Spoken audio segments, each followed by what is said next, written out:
4 راهکار عالی برای همه دوستان.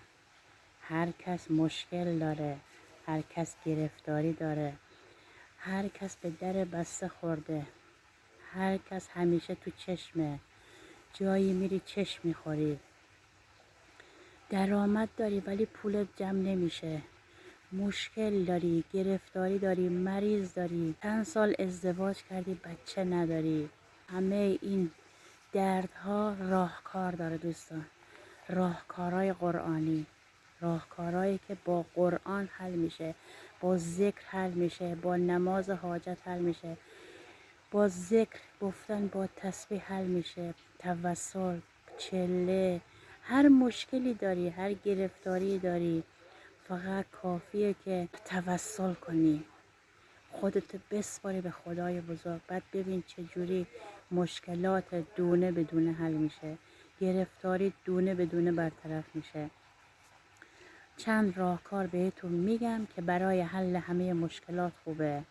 صبح که از خواب بیدار میشی، یک کم نمک بردار، بریز تو یه ظرف کوچولو اندازه یه قاشق، بذار 4 گوش خونتون. 3 مرتبه روش آیت الکرسی بخون، 100 مرتبه صلوات بفرست، 4 قلم بخون، بذار یه گوشه از خونتون. انشاءالله که از هرچی چشم زغ و چشم نظر در امان میمونی. هر کس بیاد بره این نمک نمیذاره که تو چشم بخوری، تو مریض بشی، کسی چشمت بزنه. هم خونه رو پاک سازی میکنه، هم از چشم نظر و چشم زغ در امان میمونی.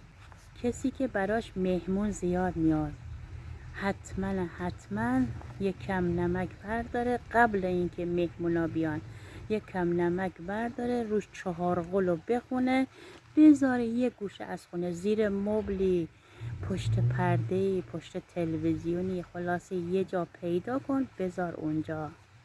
بعد که مهموناتون به سلامتی رفتن، پنجره ها رو باز کن، یک کم اسفند دود کن، یک کم هم نمک بریز تو کف دستت، بگیر زیر آب بره نمک ها، نه اون نمکی که روش ذکر گفتی، نه، این نمک جداگونه است. مهمونات رفتن، بلند شو یه ذره نمک بریز کف دستت، بریز تو سینک آب بره. با انجام این نمک هرچی انرژی منفیه از خونتون میره بیرون. بعضی وقتا آدم که از خواب بیدار میشه یک کم دلش گرفته است، یک کم استرس داری، یک کم نگرانی، میگی آینده چی میشه، عاقبت به خیر میشم، کارم چی میشه، بچه هام چی میشن، استرس داری دیگه، دل نگرانی. صبح که از خواب بیدار میشی هر روز 100 مرتبه بگو استغفرالله ربی اتوب الی، 100 مرتبه بگو یا لطیف، 100 مرتبه بگو لا اله الا الله، 100 مرتبه هم بگو حسبنا الله و نعم الوکیل. هر روز از خواب بیدار میشی بخون با حس خوب و انگار میخواد یه خبر خوش بهت برسه. این 4 تا ذکر رو هر روز بگو، صلواتم بفرست حتما 100 مرتبه. جلوی آینه وایسا، خودتو دعا کن، به خودت بگو الهی خیر ببینی، من ازت راضیم، الهی که لطف خدا شامل حالت بشه، الهی هرچی خوشحالی دنیاست نصیبت بشه، الهی همیشه دلت خوش باشه، غم نبینی، الهی اونقدر دست خدا همراهت باشه که هیچ وقت مریض نشی، هیچ وقت درمانده نشی، هیچ وقت محتاج کسی نشی، عاقبتت به خیر باشه، انشاءالله محتاج کسی نشی. فقط جلو آینه وایسا، هر روز همینو به خودت بگو.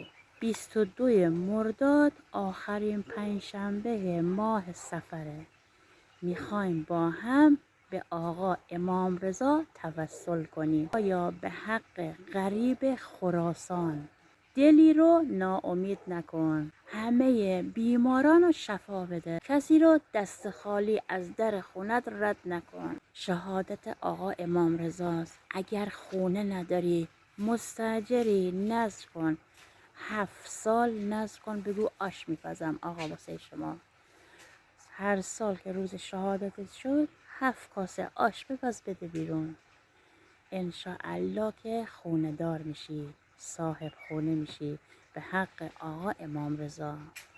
آخرین شنبه ماه صفر که معروفه به شنبه های ام البنین، خانم ام البنین دست خالی ردت نمیکنه، به داد دلت میرسه، گرفتاری تو برطرف میکنه، مشکلات حل میکنه.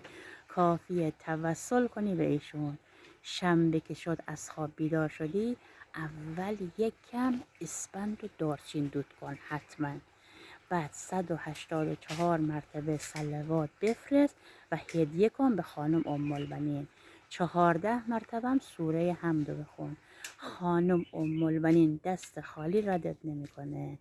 و هر کس که گرفتار مشکل داره، مریض داره، بچه نداره، حتما این توسل یک روزه خانم ام البنین رو انجام بده.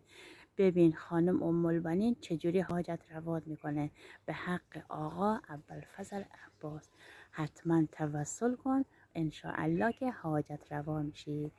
دوستان نذر نمک یادتون نره، حتما روز شهادت آقا امام رضا یه دونه نمک بردار، روش 100 مرتبه بگو یا رضا، 100 مرتبه بگو یا فاطمه زهرا. نمک و روز شهادت آقا امام رضا یا باهاش غذا بپز بده بیرون، یا همینجوری ببر مسجد بده به کسی به یه بزن. خلاصه نمک نرس کن که حاجت بگیری، حاجت روا بشی. آقا امام رضا چون غریبه، هوای غریبا رو داره. انشاءالله که حاجت بگیری، حاجت روا بشی. التماس دعا، خدا نگهدارتون.